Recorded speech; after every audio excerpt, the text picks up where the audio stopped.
Police মুহুর্মুহু tear shell ছেড়েছে, কিছু লাশ গুম হয়ে গেছে যেটা আমরা হদিস পাইনি। হেফাজতে ইসলাম থেকে তারা নিজেরা দূরত্ব অবলম্বন করতেন, অথবা অনেকে তো আছে পালিয়ে বেরিয়েছেন। হেফাজতে ইসলামের যে 2013 সালের ঘটনা শাপলা চত্বরে ঘটেছে, সেখানে আসলে কি ঘটেছিল, এখন পর্যন্ত আসলে শহীদদের যে সংখ্যা সেটি নিয়ে সরকার যেহেতু মাত্রই পরিবর্তন হলো, তাদের মধ্যে একটা মনোভাবই ছিল যে এটা কোনো তালিকা না হোক, কিংবা খুব নগণ্য একটা সংখ্যা দেখানো হয়েছিল। শহীদদের সঠিক তালিকাটাও করা সম্ভব হয়নি বলা যায়।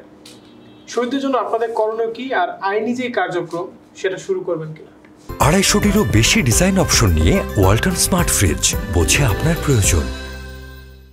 হেফাজতে ইসলামের 2013 সালের 5ই মে শাপলা চত্বরের যে সমাবেশ এবং অবস্থানকে কেন্দ্র করে যে নারকীয় হত্যাযজ্ঞ বা হামলা চালানো হয়েছিল, তা আমি তো তার প্রত্যক্ষদর্শী এবং ভুক্তভোগী। আমি সেদিন সারা রাত সেখানে ছিলাম এবং অপারেশনের পরে আমি সেখান থেকে স্থান ত্যাগ করি।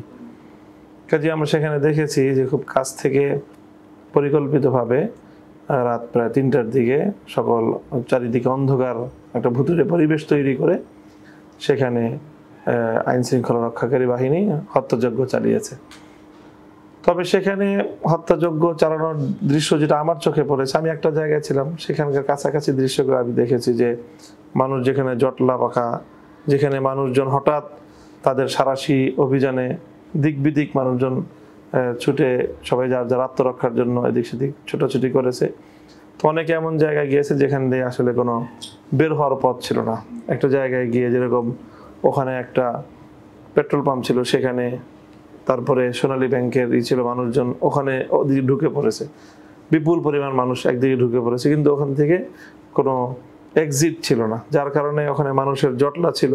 সেই জটলাগুলোকে লক্ষ্য করে পুলিশ মুহুর্মুহু টিয়ার শেল, যেটা 10-15 হাত দূর থেকে বা 15-20 গজ দূর থেকে টিয়ার শেলগুলো ছেড়েছে, সেখানে বুলেটের গুলি ছুঁড়েছে।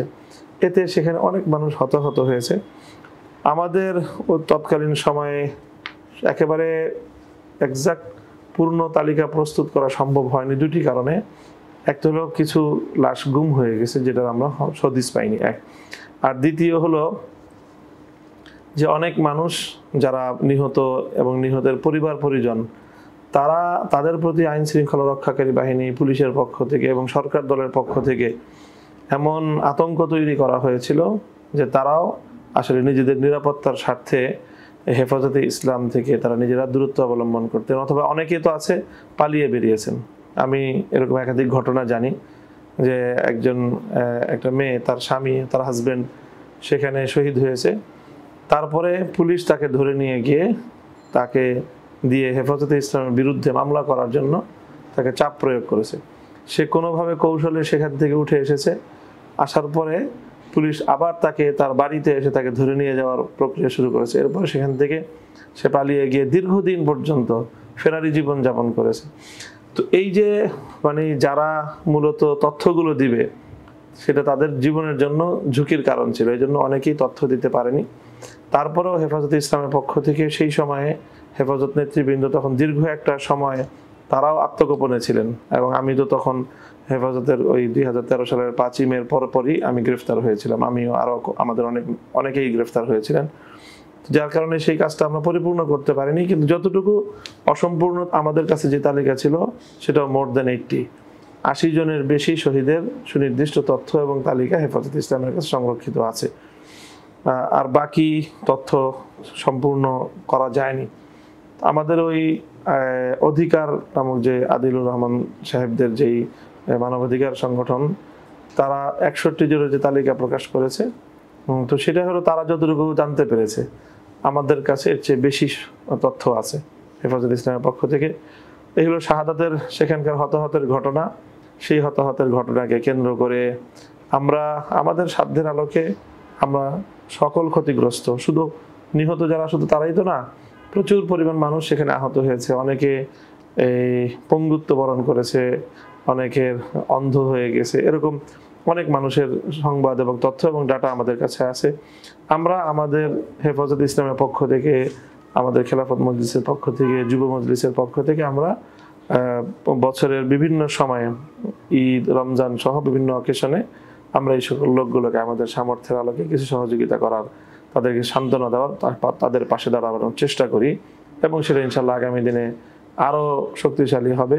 এটা আমাদের দায়িত্ব, এই রেসপন্সিবিলিটি আমরা গ্রহণ করি। আর হলো তাদের এই সকল হত্যাকাণ্ড নিয়ে যে আইনি প্রক্রিয়া, সে আইনি প্রক্রিয়ার বিষয়ে ব্যক্তিগতভাবে যারা ভিকটিম তাদের পরিবার অনেকেই মামলা করার উদ্যোগ নিয়েছে।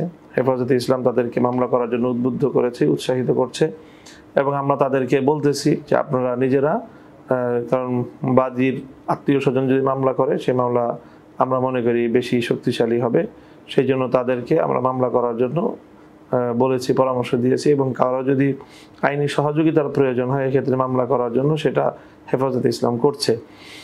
আর এছাড়াও হেফাজতে ইসলামের পক্ষ থেকে মানবাধিকার লঙ্ঘনে আন্তর্জাতিক অপরাধ ট্রাইব্যুনালেও এটি মামলা করার প্রক্রিয়া চলমান আছে।